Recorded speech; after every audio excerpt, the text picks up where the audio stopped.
zito. Sema na Yesu, sema na Yesu, na imekwisha yote. Sema na Yesu pekee, sema na Yesu, sema na Yesu, sema na Yesu, yeye rafiki wakwe, si mwingine, sawa sawa naye. Sema na Yesu pekee, unalia kwa huzuni nyingi. Sema na Yesu, sema na Yesu, roho yako inaficha dhambi. Sema na Yesu pekee, kweli. Sema na Yesu, sema na Yesu, sema na Yesu, yeye rafiki wakwe, si mwingine, sawa sawa naye. Sema na Yesu pekee, ndugu zako wanakuchukia. Sema na Yesu, sema na Yesu, walimukata Yesu vile. Sema na Yesu pekee, kweli. Sema na Yesu, sema na Yesu, sema na Yesu, yeye rafiki wakwe, si mwingine, sawa sawa naye. Sema na Yesu pekee, unajaribiwa siku zote. Sema na Yesu, sema anajua sisi ni dhaifu. Sema na Yesu pekee, kweli. Sema na Yesu, sema na Yesu, sema na Yesu, yeye rafiki wakwe, si mwingine, sawa sawa naye. Sema na Yesu pekee, unakosa mali ya dunia. Sema na Yesu, sema na anachunga kila ndege vile. Sema na Yesu pekee, kweli. Sema na Yesu, sema na Yesu, sema na Yesu, yeye rafiki wakwe, si mwingine, sawa sawa naye. Sema na Yesu pekee. Amen. Amen. Que Dieu bénisse encore une fois ce soir. Bwana Mungu awabariki magharibi. Nous sommes dans la joie Tuko mfuraha de nous retrouver encore dans la maison du Seigneur. ya kujikuta ndani ya nyumba ya Bwana. Déjà cette écriture qui nous a été lue dimanche. Kuanzia hii andiko baitusomea siku ya yenga. Le Saint-Esprit veut que nous revenions encore sur ça. Roho Mtakatifu anapenda tena turudilie kwa ile. Que que l'intention qui était dans ces Juifs, dans ces Grecs, kifukuzio kilikuwa ndani ya bale ba Grek soit aussi notre intention toutes les fois que nous venons ici. ikuwe tena na mawazo yetu wakati tunakuya hapa. Ici, nous ne venons pas dans l'intention de voir un homme, Hatukuya hapa na mawazo ya kuangalia mtu même pas un serviteur de Dieu, wala mtumishi wa Mungu, même pas nous faire voir comment nous sommes habillés kwa kuona gisi tumevala dans nos assemblées. tunakusanika. Même celui qui a une paire de babouches différentes, Hata ule mwenye kuna bilato vya kuachana il est le bienvenu. eko wa karibu sana. Parce qu'il ne vient pas voir un homme, Hatukuya hapa kuangalia mtu, il ne vient pas s'étaler lui-même, asikuya kujiona ye mwenyewe, mais il vient voir le Seigneur. lakini alikuya juu amone Bwana. Nous reprenons ce texte de Jean chapitre 12, Tubebe paka ile lukarasa tulisoma ya Yohana le verset 12. 20. Quelques Grecs du nombre de ceux qui étaient montés pour adorer pendant la fête Ba Greke bamoja katikati ya kinkundi yao balienda kweli kuabudu kule kuile karamu, s'adressèrent à Philippe bakasema na Filipe de Bethsaïda en Galilée wa Betsaida wa Galilea, et lui dirent bakamwambia avec instance, na kwa kumukazisha mambo, Seigneur, Bwana, nous voudrions voir Jésus. tunapenda tumone Yesu. Que Dieu nous aide aussi Mungu atusaidie na shie à ne voir que Jésus. tupate kweli kwenda kumona Yesu. Parce que celui qui le voit, Ule mwenye anamona Yesu, en Jésus, il y a tout. kwa Yesu Kristo kuwe byote, Nous avons tout pleinement en lui. tuko na byote ndani yake. Le salut est en lui. Okovu iko ndani La yake, guérison est en lui. uponyaji iko ndani yake, Toutes sortes de bénédictions. hali yote ya mabaraka. C'est Ephésiens 1 qui dit Ni Efeso sura ya kwanza inasema Dieu nous a élus en Jésus-Christ Mungu alituchagua ndani ya Kristo et nous sommes bénis en lui na tumebarikiwa ndani yake de toutes sortes de bénédictions. kwa aina yote ya mabaraka. Alors Philippe, Filipo il n'a pas arrêté ces gens-là à lui. ye asikusimamisha habari batu kwake tu. Philippe alla le dire à André. Filipo anaenda kumuonesha na Andre. Puis André et Philippe le dirent à Jésus. Sasa Andrea na Filipo wanaenda kumuonesha Yesu. Nous avons besoin de ce genre de prédicateurs. Tuna lazima ya hali ya wale bahubiri ya ile namna. Ils ne veulent pas arrêter le peuple à eux. Abapendi kweli kusimamisha batu kwa bobo. Mon église, Oh, hii ni kanisa yangu. vous êtes mes brebis. Mwe muko makondo zangu. Mais dis aussi, j'ai ma propre parole. Na useme kusema huko na maneno yako mwenyewe. Dis, j'ai mon Saint-Esprit que je peux donner. Sema kusema huko na Roho Mtakatifu unaweza kupeleka kwa La bantu. parole, tu dis la parole de Dieu. Mais wakati kunasoma unasema ni neno la Mungu. L'Esprit de Dieu. Unasema ni roho ya Mungu. Mais quand ça arrive à l'église, Mais kama ni kusema tu ndani ya dis kanisa, c'est mon église. unaanza kusema ni kanisa yangu. Non, bien-aimés frères. Bapendo haina Nous vile. n'avons pas besoin de tels prédicateurs. Hatuna Maintenant, lazima ya bahubiri ya ile namna. Amen. au temps de la fin, à Oui. la fin même du temps de la fin, Mwi wakati ya mwisho tunafika kumwisho. Dieu a besoin des serviteurs Amen. qualifiés. Mungu anapenda bahubiri bale benye banastahili. Ils peuvent tout remettre à Dieu. Amen. Benye banapaswa kubeba mambo yote wanampelekea Mungu. L'église appartient au Seigneur. Kanisa ni ya Mungu. Nous Haleluya. sommes son peuple. Sisi tuko taifa yake. Amen.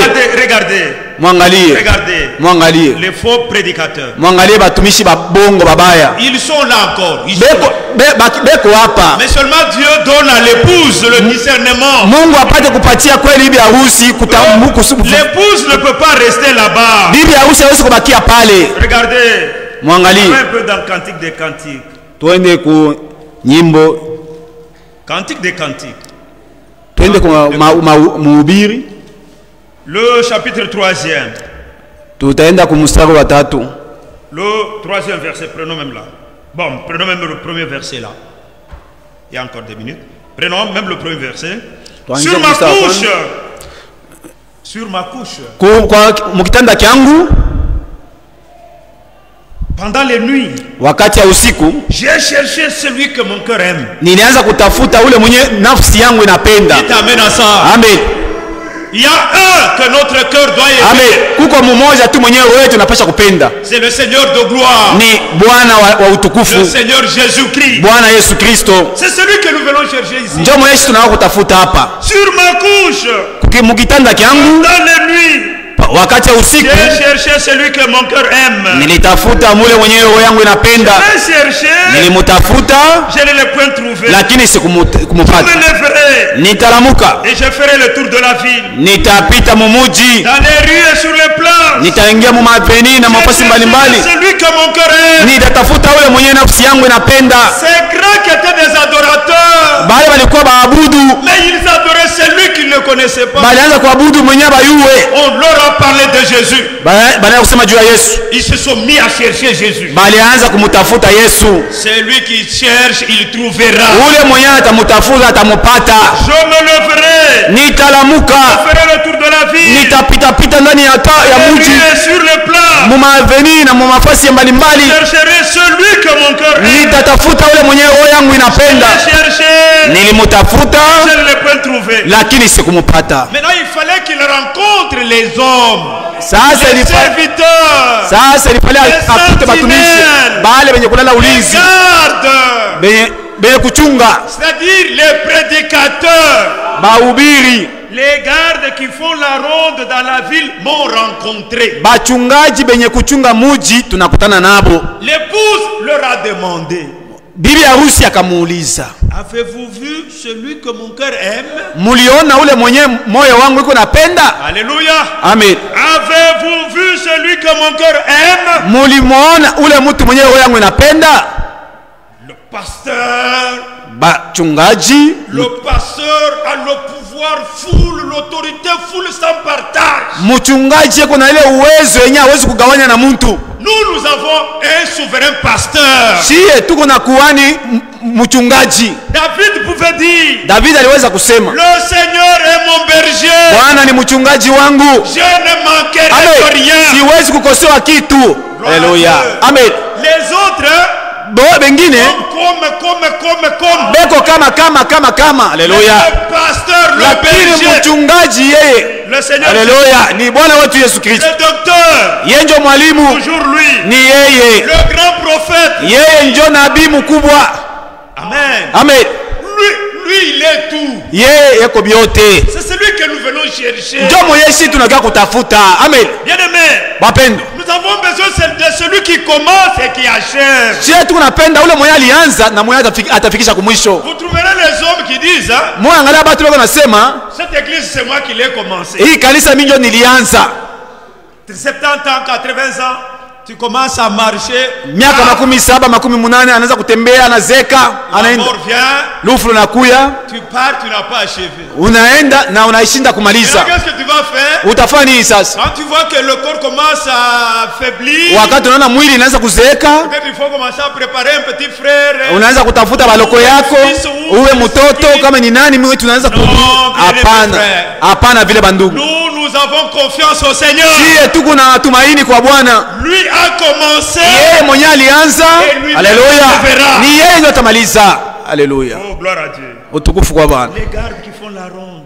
Bachungaji benye kulinzi bana nikutanisha. Avez vu celui que mon cœur aime? Muliona ule mwenye roho yangu inapenda? Ces Grecs avaient de bonnes intentions. Kweli alikuwa na mawazo mazuri. Mais si nous voudrions voir Jésus, Bwana, tunapenda tumuone Yesu. peut-être qu'ils connaissaient Pierre.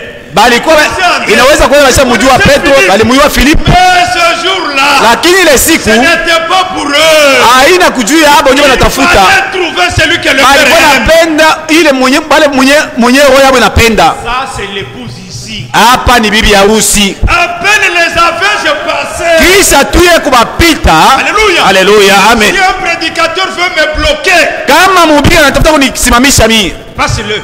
wewe umupite. Tu ne pêches pas, passe-le. Aufanye zambi umupite. Toi, tu veux me bloquer, tu veux m'arrêter. Wewe unapenda kweli kunikamata mimi? Moi, je suis à la recherche de celui Mie niko natafuta ule mwenye roho yangu inapenda. Tu veux me bloquer Wewe unapenda kunisimamisha pour me parler des choses de Dieu, juu ya kunisemesha maneno ya Mungu. me dire des choses. Wewe unaanza kuniambia mambo, Oh, je te passe. mie nakupita.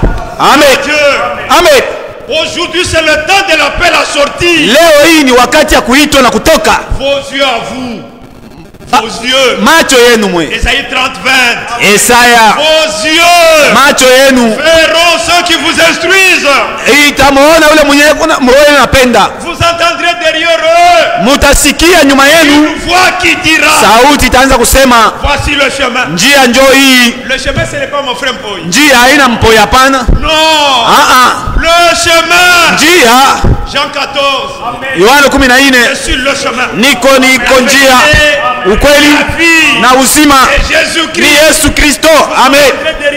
Mutasikia nyuma yenu Une voix qui dit, sauti kunasema, voici le chemin. njia njoo hii, mutembelee hamo. Haleluya.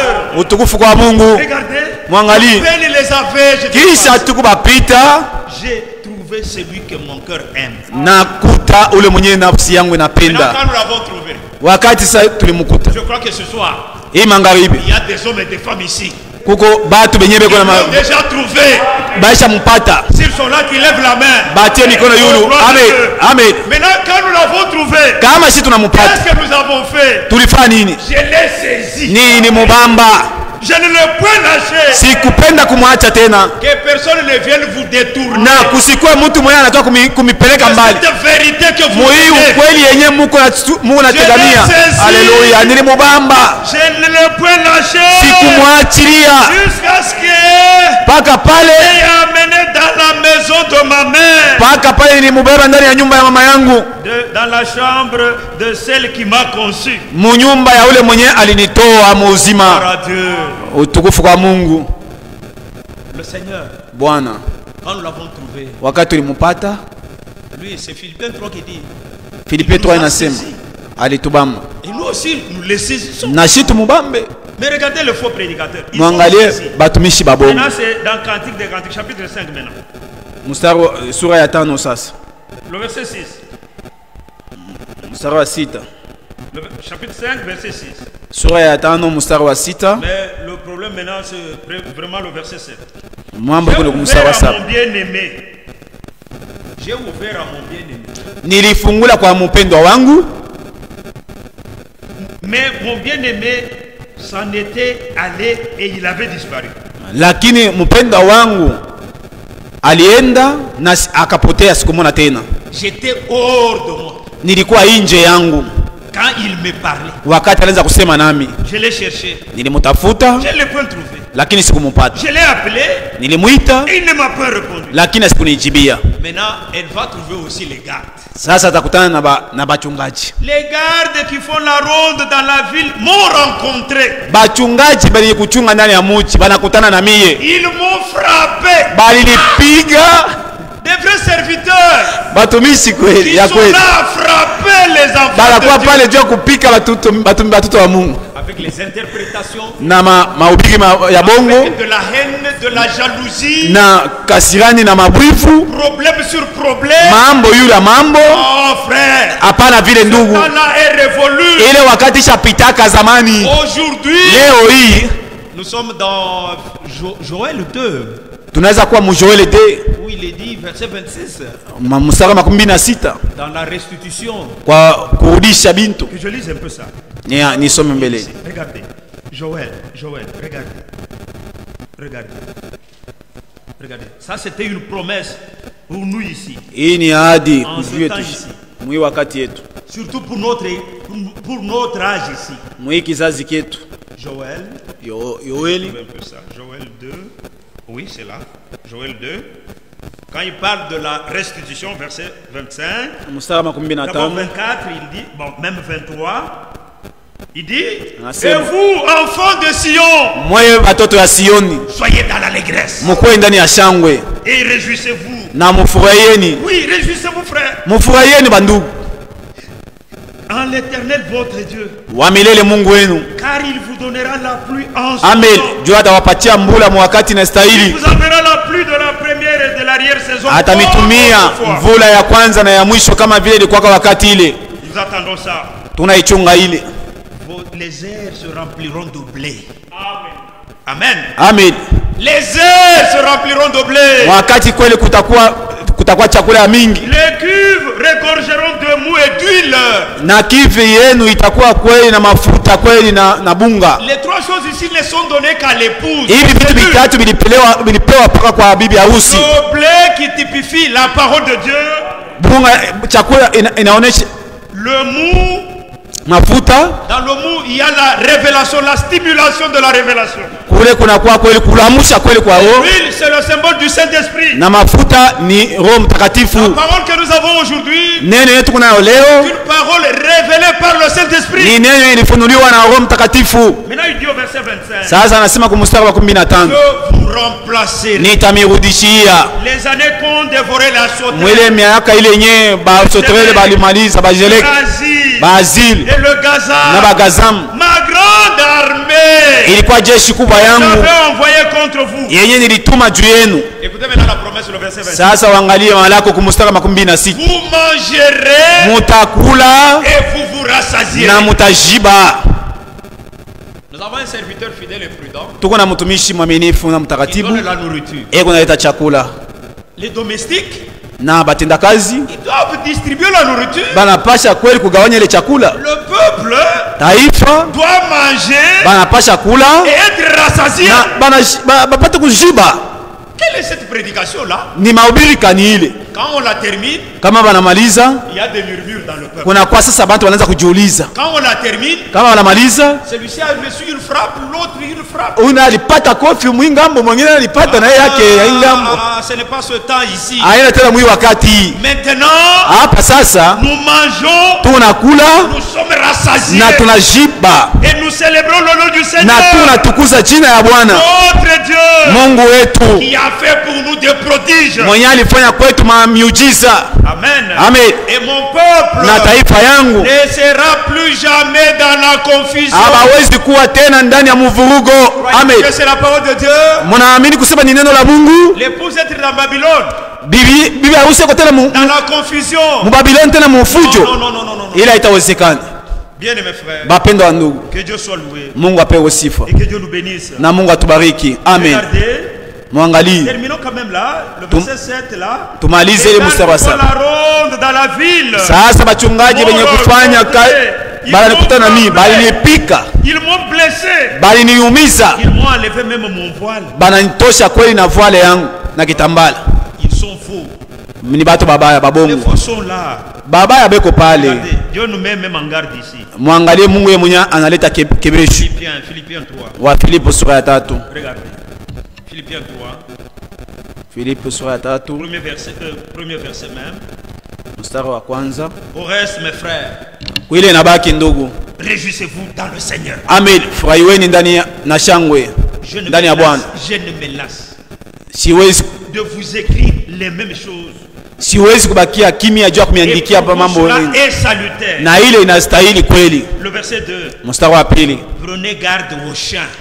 Asema muogope baimbwa. Prenez garde aux faux ouvriers. Angalisho kubale batendakazi babaya. Amen. Amen. Il y a aussi les faux ouvriers. Kuko batendakazi Les babaya. faux serviteurs. Batumishi babaya. L'épouse, hein, Bibi harusi il a des prédicateurs.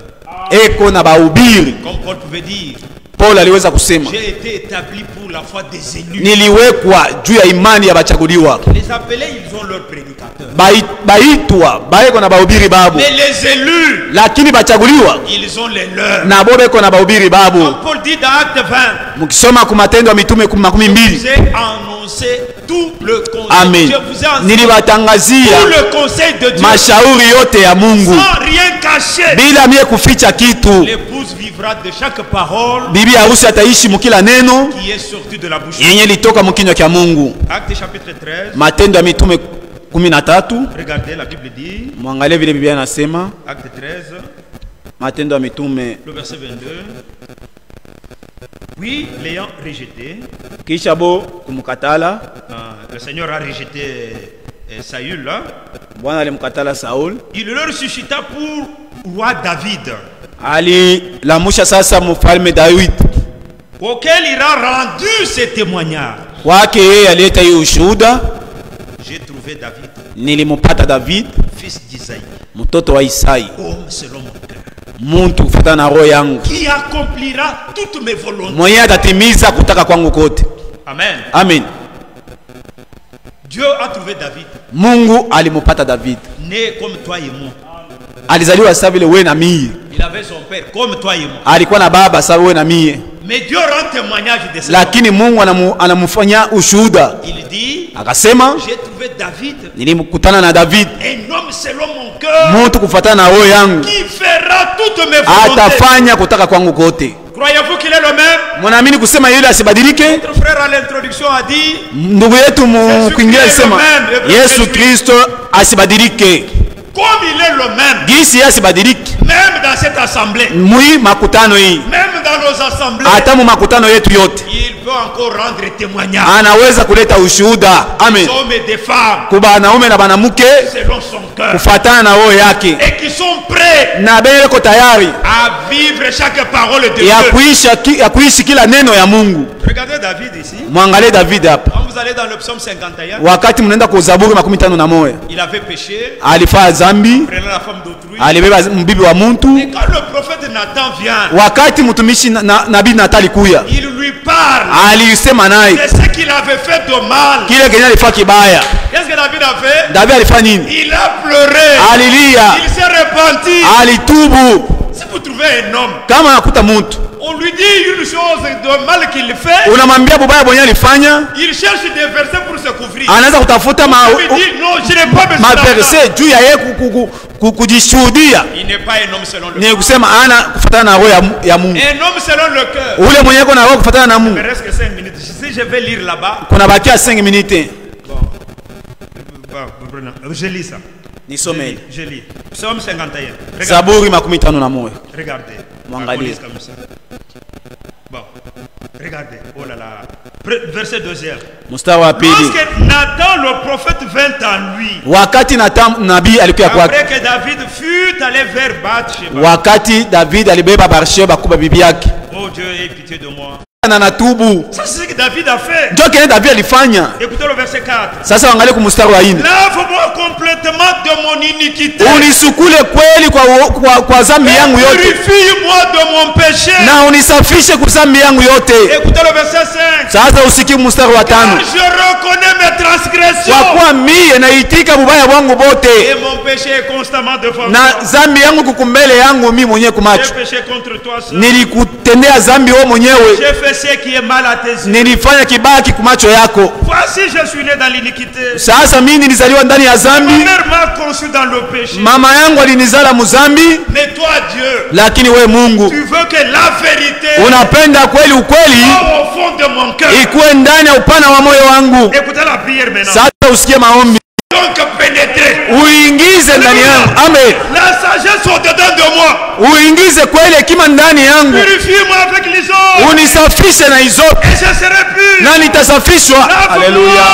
Unisafishe.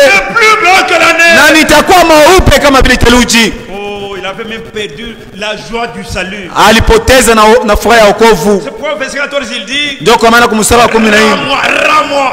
Asema unirudishie. De mon salut. Unirudishie kweli furaha ya wokovu. Amen. Écoutez le verset 11. Asa usikie kumsaba 11. Détourne ton regard. Asema tosha matazamo yako. Un homme qui commande Dieu. Mtu wako anamwambia Bwana. Je ne sais pas. Si Dieu avait encore les regards tournés vers ce péché-là de David. Kama Mungu anaweza kuangalia mpaka dhambi ya David. Il lui dit asema hapana. Tu ne dois pas continuer à regarder. Usiendelee kuangalia dhambi yangu.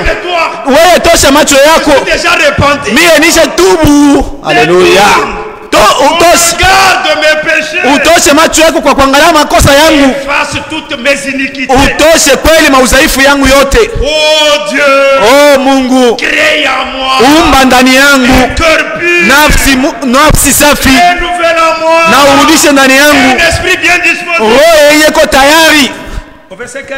Mstari wa 15 anasema nitahubiri manjia à ceux qui les transgressent. Kubale banye kutenda tena zambi. Et what Frank dit? Wade wanasema hivi. David lorsque il a fait tout ce qu'il avait fait là. David wakati alifanya vile vitu alifanya bila. Lorsqu'il se repentit. Wakati alitubu. Il dit à Dieu. Anamwambia Mungu. Maintenant, sasa hapa je vais commencer à enseigner aux autres. Taanza kuambia watu wote qui transgressent. Benye kufanya makosa. C'est-à-dire David pouvait commettre notre péché. David anaweza kuweza kufanya mubaya. Prendre une femme d'autrui. Mais aina ya kubeba tena bibi wa mtu ya bibi wa mwenzako. Gloire à Dieu. Utukufu kwa Mungu. Mungu ape aussi. Mes frères bien-aimés, un homme selon le cœur de Dieu. Quand vous allez dans Ézéchiel 14, vous trouvez Dieu rendre témoignage de Noé, Daniel et Job. Vous savez, dans la Bible, il dit, si je viens dans un pays que je veux détruire, mais il y a ces trois hommes, je ne détruirai pas ce pays. Dites encore amen à ça. Dieu qui rend témoignage, qui rend témoignage à ces trois hommes. Même Enoch, avant son enlèvement, Dieu lui a rendu témoignage. Nous venons ici rencontrer le Seigneur pour que nos vies changent. Amen. Pour que nous soyons préparés.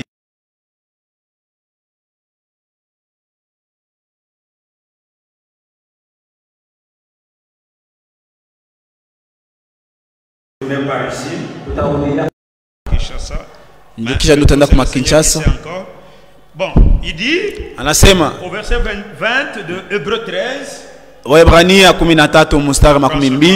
Mes minutes sont terminées. Même 18, commençons là. Priez pour nous. Voulez-vous prier pour nous? Amen. Car nous croyons avoir une bonne conscience, voulant en toutes choses nous conduire bien.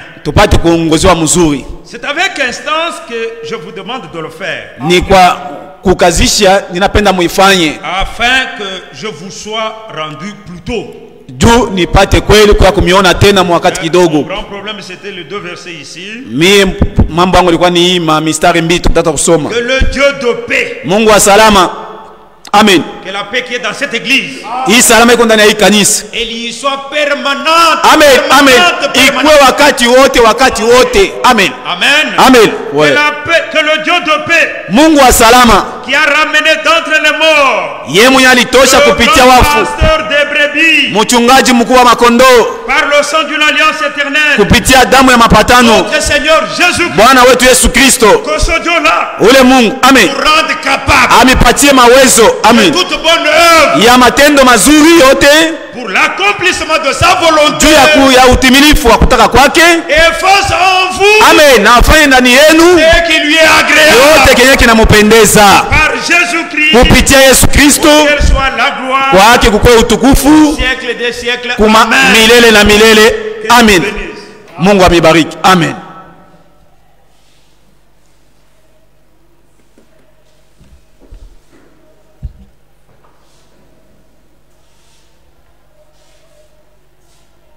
Que le Seigneur bénisse tous. Bwana Mungu awabariki wote. Il bénisse richement son serviteur. Abariki mtumishi wake kwa utajiri wote. Parole que nous venons d'entendre. Kwa maneno yote tunatoka mkusikia. Même les paroles d'introduction. Kupitia maneno ya kiingilio. C'est là que l'esprit a commencé déjà à nous parler. Yo pale penye Bwana alianza kutuzungumzia. Et par notre frère Michel. Kupitia ndugu yetu Michel.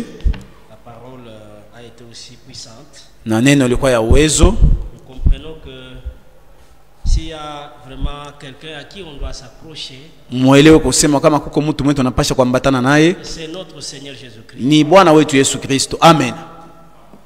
Alors que les gens s'accrochent dans des choses de néant, bantu beko nambatana na bitu bya bule, et par là kufatia pale ils ont des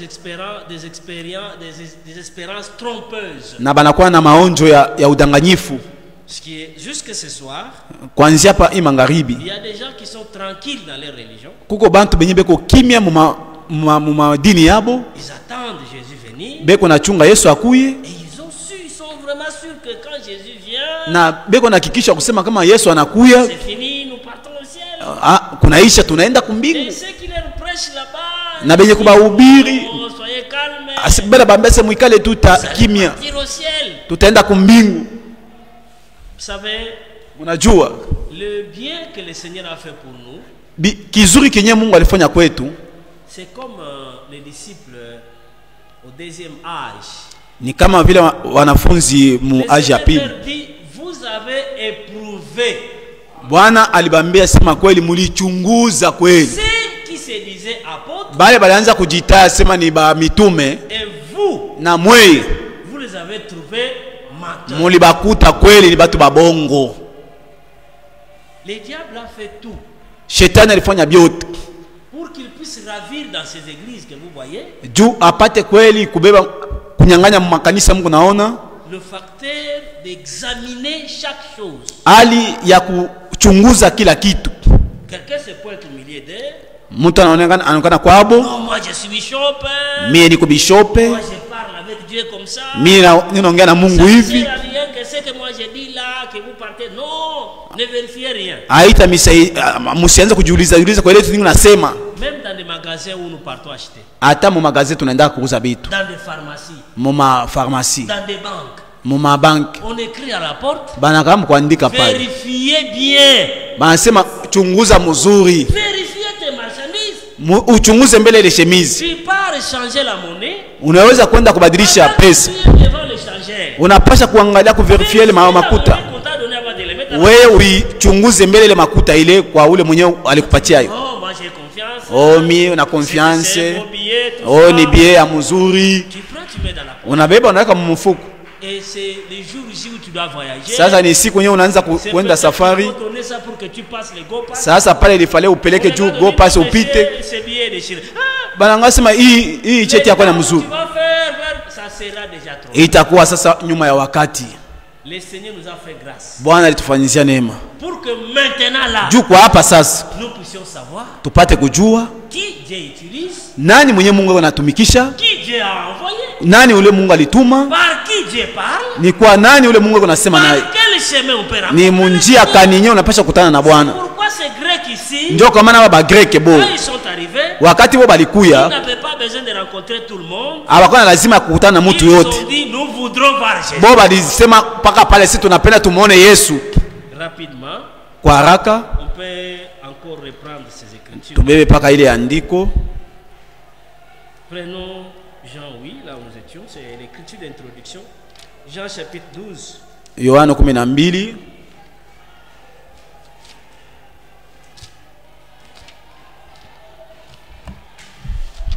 Jean 12.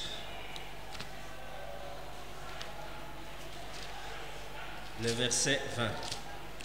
Mstari wa 12.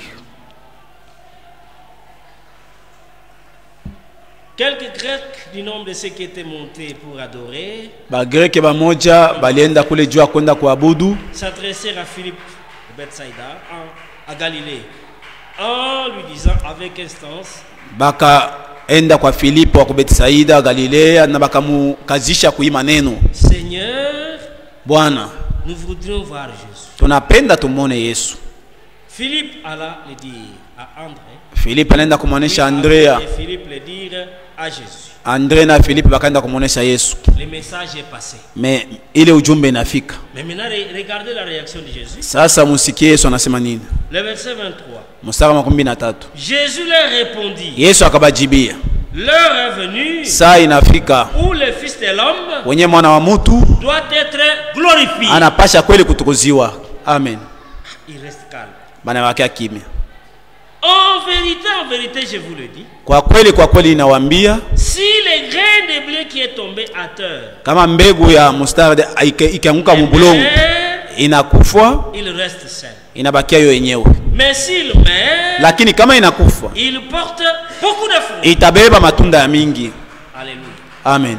Parce que quand nous lisons dans 1 Corinthiens, wakati tunasoma kwa Korinto wa kwanza, Paul anasema hivi, les Grecs, ba Grek, ils cherchent la sagesse. Bo be wanatafuta hekima. Les Juifs, Bayuda, ils cherchent les miracles. Be wanatafuta maajabu. Mais nous, lakini shie, nous prêchons Christ. Tunahubiri Kristo. Ça c'est très important. Ile ni lazima sana. Et ils cherchent la sagesse. Bo be wanatafuta hekima. Les Juifs cherchent les miracles. Ba Juif wanatafuta miujiza. Nous on ne cherche pas la sagesse. Shie hatutafute wala sagesse wala miujiza. Nous prêchons Christ. Lakini shi tunahubiri Kristo. Pas n'importe quel Christ. Aina Kristo wote. Nous prêchons Christ. Tunahubiri Kristo mwenye alisulubishwa. C'est Christ crucifié. Na ule Yesu alisulubishwa. Na ule mwenye anakuwa kikwazo kwa Juif. Et salut. Il est le salut. Yeye ni wokovu Pour quiconque croit. kwa ule wote naamini. Amen. Alléluia. Amen. Nous ne venons pas Shatukuye devant la présence du Seigneur mbele ya Bwana comme les pharisiens. kama wafarisayo. On va voir le miracle. Shie tunapenda miracle. Non. Hapana. Nous, Shie notre problème, mambo yetu shie c'est de les voir, lui, ni kumuona yeye ndio de les rencontrer. na kukutana naye. Bien aimé, Bapendo. dans Luc, Muluka chapitre 21, 19, si je ne me trompe pas, 21, 19. Nous connaissons l'histoire rapidement. Luc 19, Luka 19 on nous parle des Zachée. bana tuambia juu ya Zachée.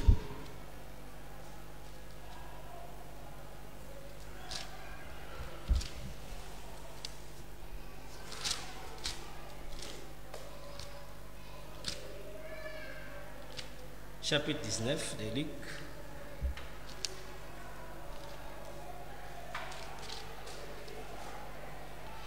Depuis le premier verset. Kuanzia mstari wa kwanza. Jésus étant entré dans Jéricho, Yesu wakati aliingia ndani ya Jericho, traversait la ville. anapita mumuji. Et voici un homme riche appelé Zachée, Sasa angalia, kulikuwa mtu mmoja alikuwa mtajiri aliitwa Zachée. chef des publicains, Alikuwa mkuu wa watoza kodi. cherchait à voir qui était Jésus. Alikuwa anapenda ajue kenye kiko Yesu, Mais il ne pouvait y parvenir lakini asikufikia kwa ile à cause de la foule, kwa ajili ya watu wa mingi. car il était de petite taille. Juu alikuwa mfupi. Il courit en avant Anaenda kumbele et mbio, monta sur un sycomore. akapanda kumuti mwa sikomoro. Pourquoi? Juu ya nini? Pour les voir. Juu ya kumwona. Écoutez maintenant ce qui attire mon attention. Sasa kile kininibulula mimi kitu. Parce qu'il devait passer par là. Juu ilistahili yeye apite pale. Amen. Nous n'adorons pas n'importe comment. Shi atuabudu yake namna yote tu. Là où nous attendons Jésus, Fasi yetu tunamchungia Yesu. on doit être sûr Tunapasha kuwa na hakikisho que nous dormions, hata tulale, que nous veillions. hata tukeshe. C'est ça son chemin. Ndio njia yenye atapitia. Même Amen. si je suis là-haut, Hata ewe de yulu. s'envoler, Hata niko il na ne nalala. va pas passer à gauche. Hawezi kupita kumushoto, hawezi kupita kukuume. Njia yenye iko shurti ni ile yenye atapitika. Alléluia. Amen. Si vous l'attendez ailleurs, Kama tunamchungia hii il ne fasi passera nyingine, jamais par là. hawezi kupitia kule. Amen. Ça c'est à regarder. Shase angalia. Quelle direction Jésus venait? Sasa ni njia kana tapitia. Il regarde. Anaangalia. Il dit non, non, non. Hapa Il pana. ne va pas comme ça. Hawezi kwenda huko. Non, il ne va pas comme ça. Hawezi kwenda huko. Il vient par là. Yeye atapitia hapa. Passer par là. Gisa atapitia hapa. Moi, je vais monter. Mie nitapanda pale yulu. Wakati atafika, Moi, je le verrai. mie nitamwona. Haleluya. Merci. Beaucoup de gens attendent Jésus. Bantu wa mingi wanaanza kumchunga Yesu. Est-ce que vous êtes sûrs? Mulikuwa na hakikisho Là où dans les coins où vous êtes là, kule kuile fasi yenyewe huko. Yesu atapitia kule. c'est le problème. Mambo njo ile. Et là où vous sentez, oh Yahweh, Kwenye muko na imba. Njo kwenye atapitia. nous sommes sûrs et certains. Siye tu na hakikisho kusema Le chemin qu'il a tracé, njia yenyewe Bwana aliweka la parole, ni neno lake. le même chemin Ile njia moja qu'il a pris yenye alibeba pour venir dans le monde. juu ya kuya Le mudunia, même chemin njo ile njia moya que nous moya prenons yenye sisi tunabeba pour aller à lui. juu ya kwenda Et c'est kwake, dans ce chemin-là que nous l'attendons. na njo ile shemeshi tunachunga. Imaginez-vous, Muangalie mbele, toute la ville est mise pour aller. muji mzima ilikuwa tu juu ya Yesu. Mais moi, ce qui attire mon attention, Mie kenye kilinivuta mie cette grande foule-là, mubale batu ba mingi bale bote venue, balikuya, chacun voulait seulement voir. Ah, kila mtu alikuwa apenda tu Jésus, ah, ok. kumwona Yesu. Njo Yesu huyo, Sachez pour lui, Yesu ashe ce yeye, n'était pas ça. haina tu ile.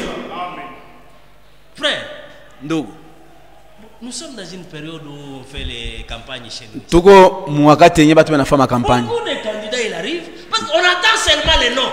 bakandida beko nakuya benachunga tu ni njini. Ah, il est là. Eh. Pas là. Njo mtu anaweza kusema C'est njo fini, il est parti. kunaisha naenda Beaucoup étaient venus comme ça. Mais sachez, lui, ba mingi balikuya, lakini Zachée yeye quelque chose de particulier. Alikuwa na kitu kimoja cha kipekee yenye watu wengine bakwa nayo. Imaginez-vous. Muangalie mzuri. Un riche. Mutaji. On appelle boss. Banamuita boss. Mopao. Mopao kweli. Il doit se débrouiller. Elle atafuta. Il y a une poubelle là-bas à côté. Anatafuta muti moja hivi. Hakuna on prend seulement la poubelle, on l'approche. Ah, on dit mais Mopao, qu'est-ce qu'il fait encore là? Bataangalia Mopao anapanda yule ya poubelle. Wanatafuta kupanda kufanya nini? Il a compris que oui. Alielewa sema. Mie niko Mopao. Lakini wewe unakuya. Il est plus que Mopao. Asi ni Mopao yule ba Mopao. Oui que je vais voir. Ule ndio mwenye mimi napenda. Alléluia. Frère. No. Quand on a l'attitude comme Zaché. Kama tu unali kasa vile ya Zaché. Tout change. Vyote vitabadilika. Il se débrouille. Anajitafutisha. Ah? Il est Ego pale. Tu vas tomber. Non. Sote hapana. Calme là. We kimya tu. Et Jésus venu. Yesu anakuja. C'est, je peux même dire, la première fois que Jésus entre dans la ville. Ilikuwa peut-être mara kwanza Yesu kuingia na muji. Mais en réalité, il ne connaissait pas Zaché. Lakini kwa kweli asikuwa na mjua Zaché. Il arrive là. Anafika pale. Et tout le monde qui était derrière lui. Bote balikuwa nyuma yake.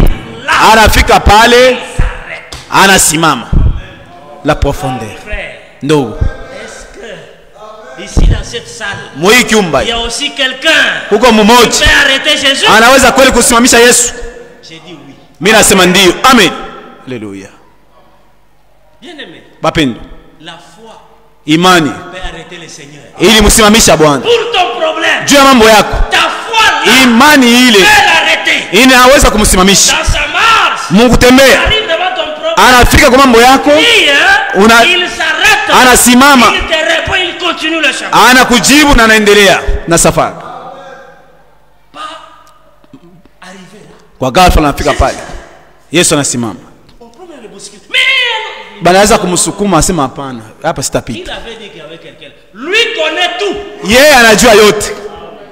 Nani mwambia sisi aje kwa yule? Il avait vu ça s'est monté et c'est tous partis. Mais lui connaît tout. Iliwezekana bali balimuona bashashe kwa napanda balienda. Mais yeye anajua vyote, anaona vyote. On dit mais Seigneur, il fait chaud, allons-y. Anasema kifugutu asema twende. Hapana. Il regarde dans l'air. Anaangalia kumbingu. Il appelle cet homme qui n'avait jamais vu. Anamuita yule mtu mwenye asiona na njina yake. Zaché, Zaché, descends. shuka wewe. Les gens étonnés. Ah, Batu wanachanga. Kulikuwa mtu yulu.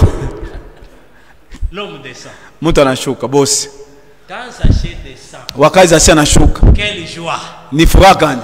Dès que le Seigneur le voit, Wakati Bwana anamuona, il dit, anasema aujourd'hui, leo hii. alléluia. Amen. Oh Dieu soit loué. Mungu apewe sifa. Le salut, Okovu, le salut okovu entre inaingia dans ta maison. ndani ya nyumba yako. Mais le salut c'est un homme. Okovu ni mtu. L'homme qui s'appelle le salut. Mtu lema lito okovu ataingia mu nyumba yako. Frère, Ndugu, ce n'est pas des prédications on pousse les gens. Nous voyons dans les églises, hein, tunaona makanisa les pasteurs se tiennent là-bas. pasteur anasimama pale. Sergent! Et la sergente ça va. Allez avancez! Sergent, kuya. Ici. Kuya. Répétez tout ce que tu as fait. We sema kile kenye ulisi. M'excusez, moi j'ai fait ça. Munisamee hivi.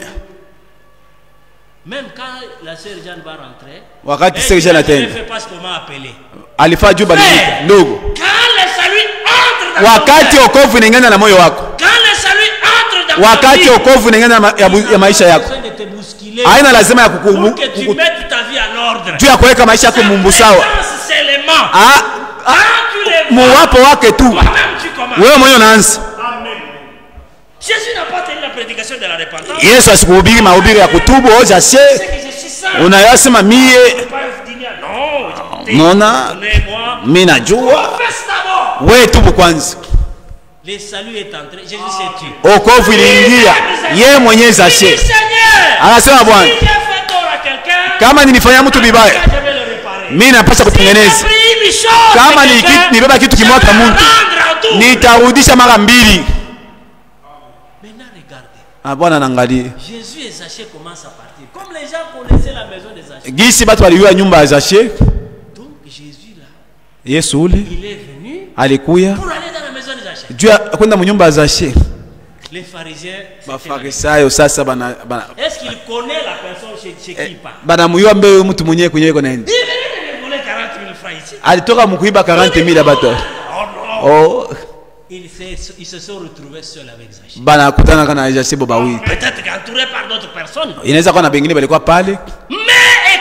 Jésus regarde Zachée. L'attitude de la foule. Il dit. Celui-ci aussi. Amen. Amen. Alléluia. Ouais. Alléluia. Amen. Alléluia. Hawezi kweli kuacha watoto ya Abrahamu. Hata ikuwe hali ya je. Kama tu mtoto wa Ibrahimu. Kama mtoto wa Abrahamu. Huko mtoto wa Malako. Mungu alilapa kwa Ibrahimu, alisema nitakubariki na nitabariki na uzao wako. Amen. Amen. Ouais. Bien-aimé. Alléluia. Wapende. Yeye asibadilike. Regardez que mwangalie dans l'ancienne alliance, mumapatano ya zamani personne ne pouvait voir Dieu. Hakuna mtu aliweza kumuona Mungu et rester en vie. Na kubakia mzima. On peut voir ça rapidement dans Exode. Tuangalie kwa Exode chapitre 33. Makumi tatu na tatu. Regardez l'expérience qu'Israël a faite avec le Seigneur. Mwangalie maonjo yenye Israeli ilifanya na Bwana. Déjà ici, kwanzia hapa Moïse veut les voir. Musa alipenda muone. Au verset 18. Mstari wa 18. Moïse dit, fais-moi voir ta face. Moïse akamwambia sema, napenda nione kweli utukufu wako na uso wako. L'Éternel répondit, Bwana akamwambia, je te ferai passer devant toi toute ma bonté. Mie nitapenda nipite pembeni yako juone buzuri bwangu. Je proclamerai devant toi le nom du Seigneur. Na nitakutangazia jina ya wa milele. Il dit, je fais grâce. Mimi nafanya neema. À qui je fais grâce? Kwa yule mwenye mimi namfanyizia neema. Miséricorde. Rehema. À qui je fais miséricorde? Kwa yule mwenye namfanyizia rehema. Est-ce que vous le croyez comme ça? Mnaamini ile vile? Oui. Ndiyo. Il fait grâce à qui il veut. Eko nafanya neema kwa yule mwenye anafanyizia. Eko nafanyizia huruma kwa yule mwenye anaonea. L'Éternel dit, wa milele anasema, tu ne pourras pas voir ma face. Hawezi kuona uso wangu. Car kwa kuwa l'homme muntu ne peut me voir hawezi kuniona et vivre. Na aishi. Vous voyez comment c'était dans l'Ancien Testament? Mnaona vile ilikuwa mwakati ya zamani. Moïse qui voulait voir Dieu. Musa alipenda muone Mungu. Dieu lui dit jamais. Mungu amwambia hapana. Un homme ne peut pas me Muntu hawezi kuniona et vivre. Na aishi. Maintenant pour que tu ne me voies pas. Sasa juu usinione. Qu'est-ce qui va se passer? Itapitikana mambo gani? Le Seigneur dit à Moïse ce qu'il va faire. Wa milele akamwambia Musa kila anaweza kufanya. Wa milele anasema, voici, angalia sasa, un lieu près de moi, fasi yenye iko pembeni yangu, tu tiendras sur le rocher. Wewe utasimama kumwamba. Et quand na wakati ma gloire passera, utukufu wangu itapita, je te mettrai dans un crâne de rocher. Nitakuweka pafasi moja mamfichamo kumwamba. Voyez? Unaona? Et je te couvrirai de ma main. Mie nitakufunika na mkono wangu jusqu'à ce que je passe. Paka pale mitapita. Et c'est ce qui avait été fait. Na ndio yenyewe ilifanyika. Il prend Moïse. Anabeba Musa. Il le met dans le crâne de rocher. Anamweka kweli mumanjimu ya mwamba. Il lui couvre de sa main. Anamufinika na mkono. Wakati mitapita utanyona tu mkongo. Tu ne pourras pas voir ma face. Mais hawezi kuona uso wangu. Savez pourquoi? Juu ya nini? Parce qu'à cette époque-là, mwile wakati ile, le problème du péché mambo ya zambi n'était pas encore réglé. Ilikuwa bado hayapata jibu. La réconciliation mapatano entre l'homme et Dieu mtu na Mungu n'était pas encore possible. Ilikuwa bado hayafanyika. Personne ne pouvait voir sa face. Na hakuna mtu anaweza kuona uso wake na abakie mzima. Nous avons vu le Seigneur, nous allons mourir. Hapa Naomi alisema tunamwona Mungu tutakufa. Mais lakini le Dieu est grand. Mungu mkubwa. Le Dieu compatissant. Mungu ni wa rehema. Alléluia. Amen. Le Dieu qu'on ne peut pas voir sa face là. Mungu mwenyewe hawezi kuona uso wake. Il a pris l'enveloppe, le corps. Anabeba Samueli. Dans lequel il est entré dans le corps. Mwili anaingia amo. Appelé Jésus-Christ. Yenye inaitwa Yesu Kristo. Na mule. Alléluia. Amen. Dans l'Ancien Testament. Mwakati ya zamani. Ule anamwona Musa, anamwona Musa. Ule anamwona Abrahamu, anamwona Ibrahimu. Ule anaona Noe, anaona Noe. lakini mwakati sasa ule anaona Yesu Kristo, anamuona Mungu wa milele. Amen. Mungu alikuwa ndani ya Kristo, eko napatanisha dunia na yeye mwenyewe bila kusabilia watu bubaya wala makosa. Tuende kwa Ibrania juu ya kumaliza. Tubebe maandiko mbili juu ya kumaliza. Waebrania 12. Voyons l'expression tuangalie ile de maneno l'amour de Dieu pour nous ici. Juu ya mapendo ya Mungu kwetu shie. Depuis le verset 18. Kuanzia kumstari wa 18. L'Écriture nous dit ceci. Andiko inasema hivi. Vous n'êtes pas approché d'une montagne moya mkaribia tu kumulima qu'on ne pouvait toucher yenye mnaweza kugusa, et qui était embrasée yenye ili kukua moto kule, ni des ténèbres, ni de la tempête, ni du retentissement, wala kusikilika kwa mabaragumu, ni des bruits de wala makelele ya maneno ya masemo. Ceux qui l'entendu benye balisikia demandèrent qu'il ne leur soit pas adressé une de plus. Bali lomba kusema qu'on leur prie, que Dieu ne leur parle plus. Basi bambie tena. Car kwa kuwa ils ne supportaient pas cette déclaration. Juu hawakuweza kuvumilia kule kusema. Si même une bête touche la montagne, hata kama hata nyama mwana anagusa kumulima, elle sera lapidée. Aliweza kutupiwa majiwe. Et ce spectacle était si terrible que na ile maneno ilikuwa ya nguvu ya sana kufikia na Musa nasema, je suis épouvanté, mimi naogopeshwa, et tout tremble. Na bote wanaanza kulenga. Ndio kusema quand ils voulaient voir Dieu, wakati walipenda bamone Mungu, ils ont dit à Moïse, non, toi tu nous dis seulement Dieu. Oh, unakuwa unatambia paka Mungu na sisi tunapenda tumuone. C'est ça. Twende tutajitayarishe tukamone. Musiguse hivi na hivi, msiku ya tatu. Asa mujioneshe pale mtamona Mungu. Siku ya tatu bote walikuwa pale kumulima. Bwana anashuka. Wakati alisema munisikie, bote banafunga masikio. Sasa wakasema na Musa, wewe isikia. Voyez pourquoi nous venons à l'église? Tunakaa kumkanisa jua nini? Ce soir, hii magharibi. Un homme se tient ici et il parle de la part de Dieu. Mtu anasimama hapa anasema juu ya Mungu. Mais ça vient de là. Inatoka ni kule. Parce que Dieu ne peut pas parler à tout le monde, il parle à non. Mungu hawezi kusema na watu wote, hapana. Hapana. Non, quand les hommes ont demandé que Dieu leur parle à masse. Wakati watu walipenda Mungu apate kusema kwa watu bila abikutembea mzuri. Balimwambia Musa, wewe sikia, tout ce qui va te dire. Ndio atakwambia. Sasa ukuye na wewe utuambie kwa uaminifu wote bila alikwambia. Et cet ordre demeure jusqu'aujourd'hui. Na ile mambo inadumu mpaka leo. Mais nous avons des frères qui sont tellement spirituels. Tuko na watu wenyewe banapita na umembo Kristo. Oh ndugu. On a internet frère. Oh tuko na ma internet. Oh ni na mamega. L'ordre divin. Tunapasha kuheshimia kanuni ya kimungu. Même dans les corps. Hata mwili. Dieu ne prend pas tous les serviteurs. Mungu abebaki paka batumishi bote. Il prend un. Anabeba moya. Il lui donne la révélation. Anampatia ufunuo. Et la révélation qu'il a donnée à un. Na ile ufunuo aleta kwa moya. À tous les autres. Inaweza Il était dans son conseil. Bantu yeye alikuwa kweli mshauri yake. Il a donné la révélation. Aliwapatia ufunuo ya neno. Kupitia bo na mahuduma ingine ipokee.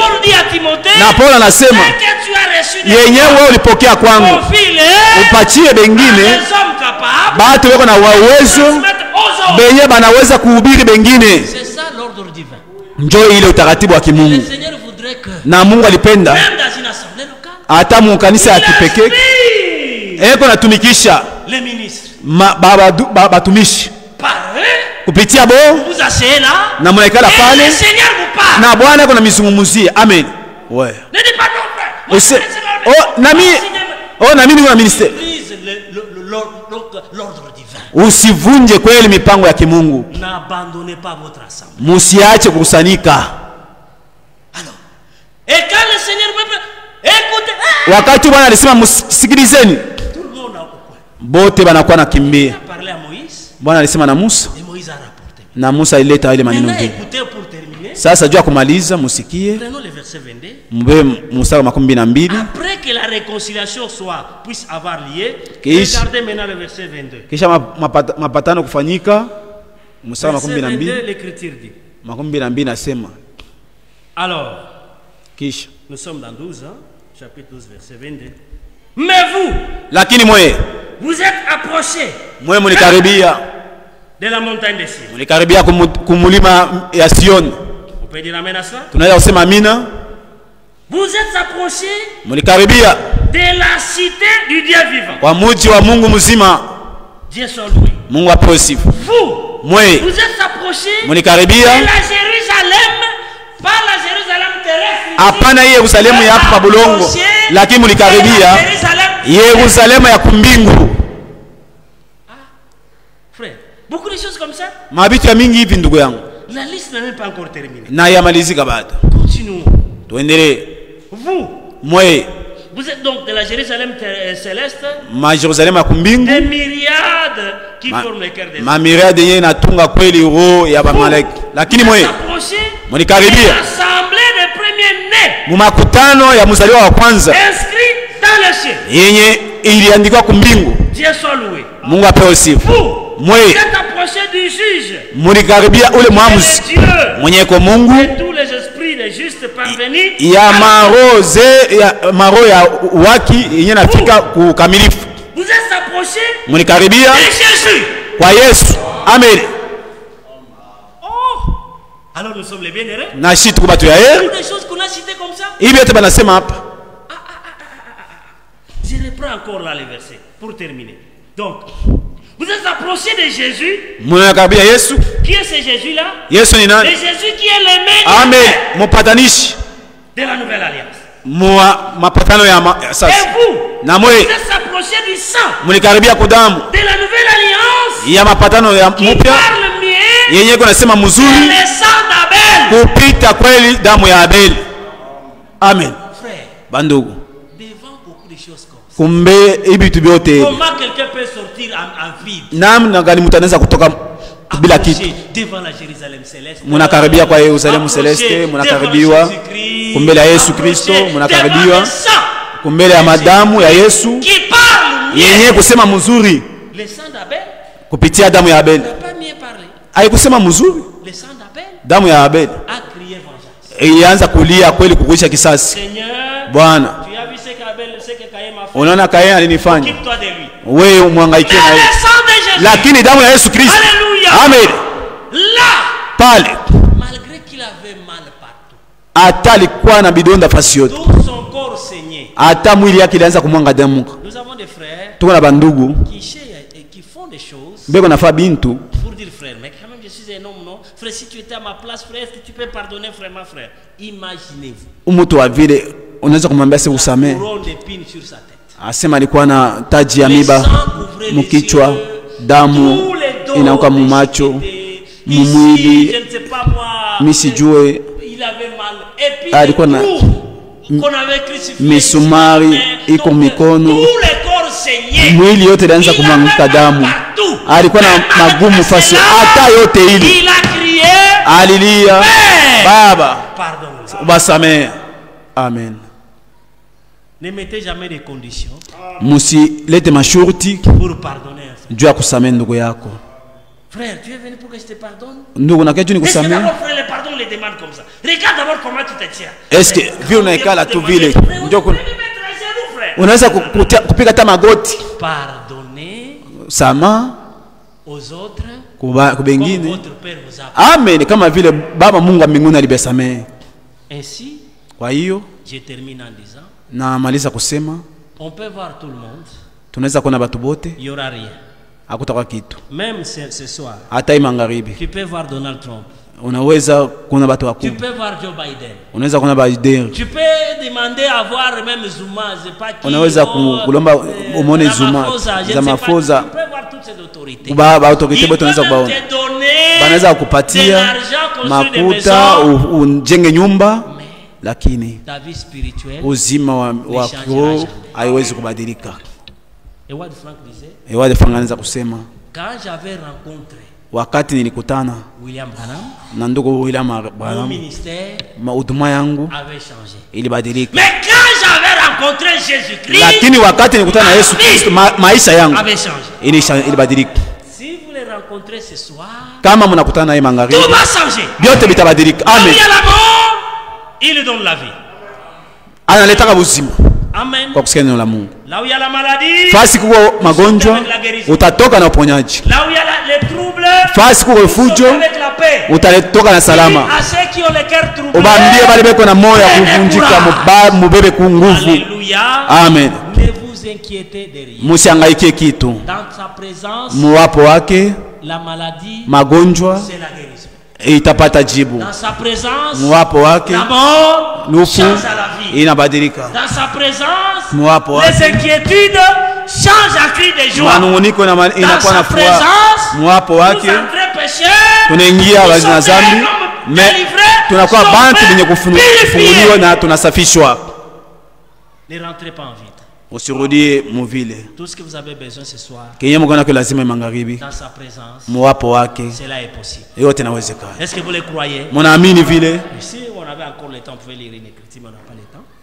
Akata ina na bakumbusha 11. na Mark On 11 a vu les figuiers séchés. tuliona kweli Les muti disciples ont dit, ah, inakauka. c'est les figuiers que tu as mangé. Aina muti yenyewe ulilani. Jésus leur dit, Yesu alibambia, ayez foi en mukuwe na imani ndani ya Mungu. tout ce que vous demandez Kyote kenye mutalomba dans la prière, mu maombi sans douter. bila kushakia. D'abord, croyez que Kia kwanza muamini kusema yeye niliomba cela m'est déjà accordé. Bwana shanipatia. Avant que la chose soit accomplie, Mbele ya kile kitu kutimilika, wewe itika la mbele. prière que j'ai adressée à Dieu là, ce que j'ai demandé, je l'ai. Ile yeye nishaomba nishaipata. Et alors, Kisha la chose va arriver. na mtaona kile kitu itaonekana. Que le Seigneur vous bénisse. Bwana abariki. Eri kabisa Yesu ni wangu, ni mchungaji na mimi ni wake, nimezaliwa mara ya pili, ninasafishwa kwa damu yake Yesu. Yesu niwe wimbo wa roho yangu, nitamusifu hata milele. Yesu ni wimbo wa roho yangu, nitamusifu hata milele. Amen. Mungu awabariki. Ni lazima sana. Nous voudrions voir Jésus. Tunapenda tumone Yesu. Les Grecs Ba Grek avaient un désir. balikuwa na nia moya, Ils avaient entendu parler de Jésus. balisikia kusema juu ya Yesu. Jésus a fait des choses. Yesu alifanya mambo. Alors, Twende maintenant ils ont trouvé Philippe. banakuta Philippe, Messieurs, ndugu, avec instance, na kwa nous voudrions kumshurutisha voir Jésus. tunapenda tumuone Yesu. Quand Branham avait prêché cette prédication, Wakati Branham alihubiri mahubiri, Franck aussi avait pris cette ndugu Branham alibeba ile mahubiri, il a montré. alionesha, Nous voudrons voir. Il a commencé à partir de l'Ancien Testament. alianzia ku Ancien Testament. Nous voulons voir Jésus, Tunapenda tumuone Yesu, entendre Jésus, kusikia Yesu expérimenter Jésus. na kumonja Yesu. Amen. Amen. Tous ceux qu'il avait rencontrés, Byote benye balianza kumsikia, leur vie, Ma- leur vie maisha yako avait changé. ilibadilika. Abraham, Ibrahimu sur le chêne de Mamré, munjia ya muchini ya muti ya Mamre trois personnes, aliona batu batatu beko nakuja. il a eu la révélation. Alikuwa na ufunuo ule mwenye katikati, ule ni Bwana. Abraham Abrahamu a vu le Seigneur. aliona Bwana. Abraham Abrahamu a entendu le Seigneur. alimusikia Bwana. Abraham Abrahamu a expérimenté. alimonja Bwana. Isaac était né. Isaki alionekana. Moïse, Musa quand il faisait paître les wakati alianza kweli kuchunga makondoo ya Jethro, le buisson en aliona kijiji kia moto. Je vais me détourner pour voir. Nilipenda nigeuke niangalie. Il a vu. Aliona D'abord, Moïse. Musa, Enlève tes souliers. tosha ile bilato. Là où tu tiens est saint. Fasi yenyewe nasimama ni takatifu. Moïse a. Musa alisikia. Qu'est-ce que tu as sur? J'ai un bâton. Musa, una nini? Niko na bakora. Tupa. Il a jeté. Alitupa, C'était le serpent. ilikuwa ni nyoka. Prends. Bamba C'était. inakuwa bakora. Prends ta main. Bea mkono wako, Les aisselles. tia mumakwapa, La lèpre. unatoka ni bukoma. Anatosha, Normal. inakuwa mzuri. Moïse a vu. Musa aliona. Moïse a entendu. Musa alisikia. Musa alionja. Jacob Qui venait. alianza kuya Ses femmes. na bibi yake na Son frère. bibole byake. était là pour le faire. Juu ndugu yake alianza kumchunga mufa bibaya. Il était seul. Wakati alibakia yeye moya, Il a vu un homme. aliona muntu Il a commencé à combattre. anaanza kuanza kugombana na ule muntu. Là, il a la révélation. Alipata ufunuo, Cet homme, huyo muntu sa démarche a changé. na mwenendo wake ilibadilika. Jacob aliona, Jacob a alisikia, Jacob a expérimenté. Jacob alionja. Esaïe. Esaii naye Il était l'ami de Osias. alikuwa rafiki wa mfalme Oziasi. Wakati Oziasi alikufa, Il restait seul. anabakia yeye moya. Esaïe a vu le ciel. Esaii aliona mbingu wazi, Le ciel éternel des anaona armées. kweli wana wa milele Les chérubins na bakerubi qui chantaient. balianza kuimba, Saint, mtakatifu mtakatifu mtakatifu ni Bwana wa majeshi. Esaïe a dit, Isaya anasema mie je suis pécheur. mwe mtenda zambi, namwona Mungu, nitakufa. Malaika anakuya, anabeba penseti ya moto, Et puis il a touché ses lèvres. anamugusa kukinywa Comme vile ils sont touchés par ça. geisi kweli, milomo yako inagusiwa na hii unasamewa. Esaïe Isaya aliona, Esaïe a entendu. alisikia, Il a expérimenté. alionja. Jésus-Christ. Yesu Kristo yeye ni jana, leo, hata milele. Nous voulons voir. Tunapenda tumuone Yesu, Nous voulons entendre. tunapenda tumusikie Yesu, tunapenda kumuonja Yesu. Tusimame bwima. La liste est longue. Liste iko ya mrefu. Que Dieu vous bénisse. Mungu awabariki. Quel cantique nous allons chanter. Yesu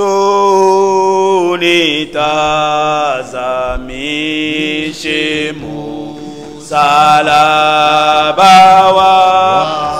wako, nisikusa wewe na mauti ya msalaba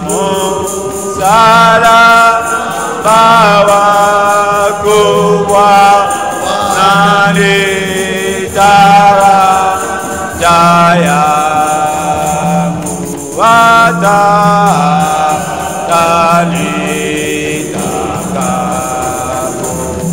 nitakapokwenda kupumzika kwa Tuombe Bwana. Nous avons des requêtes. Tuko na mahitaji, Nous avons des problèmes. tuko na mamambo Avec des problèmes, na mamambo, nous voulons voir Jésus. tunapenda tumuone Yesu, Je veux qu'il soit expérimenté. tunapenda tumuonje.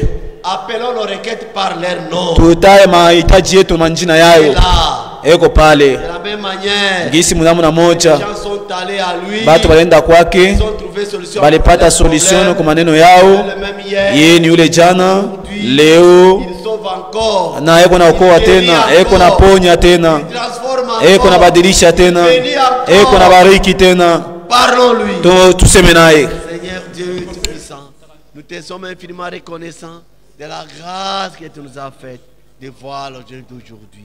Nous venons, Seigneur Dieu, auprès de toi, implorant ta grâce, implorant ta grâce. Nous voulons te voir.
Tu es miséricordieux et compatissant. Mungu wa rehema na mwenye huruma. Merci pour la joie dans nos cœurs. Asante juu ya furaha ndani ya mioyo yetu. Merci pour la paix que tu nous as procurée ce soir. Asante juu ya salama unaleta ndani yetu. Merci pour toutes les bonnes paroles que nous avons lues. Asante juu ya maneno mazuri tulisoma. Toutes les bonnes paroles que nous avons entendues. Oui, maneno mazuri tulisikia. Place dans le cœur de chacun de nous. Baba, weke ndani ya mioyo yetu Les désirs ardents mania ya kuwaka de te rencontrer. ya kukutana na wewe. Oui, bien-aimé Père Céleste. Ndiyo Bwana wa kumbingu. Zaché savait Zache alijua par où tu allais passer.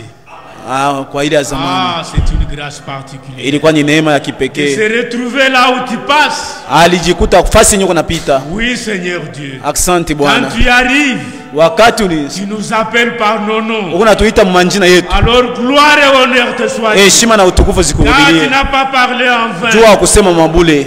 Nous te sommes infiniment reconnaissants. Kweli Bwana Je tunakushukuru. fais grâce Uko nafanya neema. pour que la vie Juma buzima et la parole ya neno soient lako manifestées. ionekane. Quand tu entres, Wakati unaingia les effets sont là. na matendo yako Et pale. Zaché a commencé à montrer ce qu'il est. Zache alianza kuonesha kile kenye alikuwa. Comme tu es le même hier, Ngisi wewe uko leo aujourd'hui, jana éternellement. na wa milele. Que chacun de nous Kila mmoja wetu reconnaisse comment il marche. apate kujua Que gisi chacun de anatembea. nous Kila mmoja wetu ouvre son cœur devant toi. apate kufungula moyo wake kwako. Merci Père Céleste. Asante Bwana wa kumbingu. Bénis tes serviteurs. Bariki batumishi bako. Ils vont voyager demain. Batasafiri Ceux qui kesho. vont voyager les jours à venir. Bengine batasafiri Que mu ce masiku soit pour yanakuya. l'édification de ton œuvre. Ikuwe juu ya heshima ya Pour neno lako. être unis Bakuwe et conduits par ton bakusanyike esprit. na kupitia roho yako. Merci Seigneur. Asante Bwana. Bénis notre frère Franck. Bariki ndugu yetu Frank. Bénis chaque frère et chaque sœur. Bariki kila ndugu dada paifasi. Rien Amen. n'est caché devant Hakuna toi. kile kinafichama kumbele yako. Connais les désirs de nos cœurs. Wewe unayua mania ya Connais mioyo les yetu. pensées de nos cœurs. Unayua mawazo ya moyo Et yetu. nous te demandons une seule chose. Tunakulomba kitu kimoja, La foi dans ta parole. imani ndani ya neno lako. Toi, Amen. tu nous recommandes Wewe de unatushurutisha n'avoir peur de rien.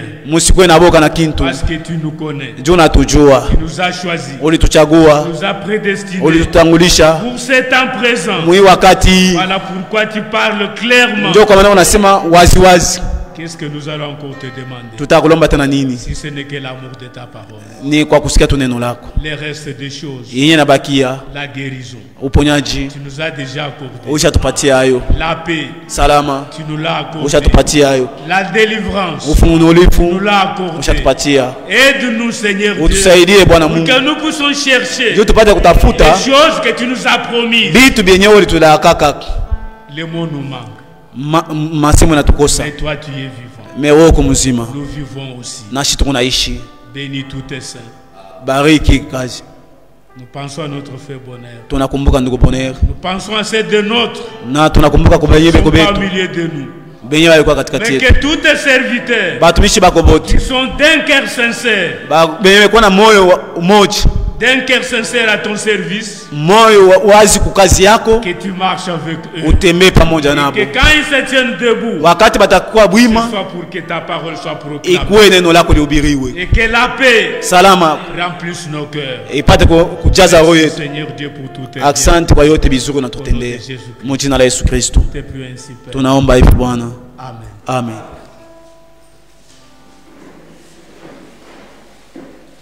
Que le Seigneur vous bénisse. Bwana Mungu awabariki. Pour la prédication. Jua abariki batumishi bake juu ya mahubiri. Merci aussi notre frère Moumou Abariki ndugu yetu Mumu pour la prière. juu ya maombi. Et il y a des frères qui étaient en ligne. Muba ndugu balikuwa na kumitandao. Frère Victor Chibumbu, Ndugu Victor Chibumbu, frère Gédéon Mukadi, ndugu Gedeon Mukadi, frère Patia Mulenda, ndugu Pasia Mulenda, sœur Patricia Monga.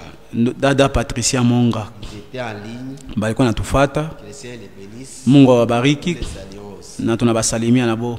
Comme le frère l'a fait mention dans la prière, Vile ndugu alitia mention mu maombi, demain déjà, kesho les deux frères ici bandugu bawili vont traverser Kasumbalesa banaweza kutambuka Kasumbalesa. vers la Zambie Bandugu ya Zambi pour l'Afrique du Sud. mpaka kwenda kwa Afrique du Sud.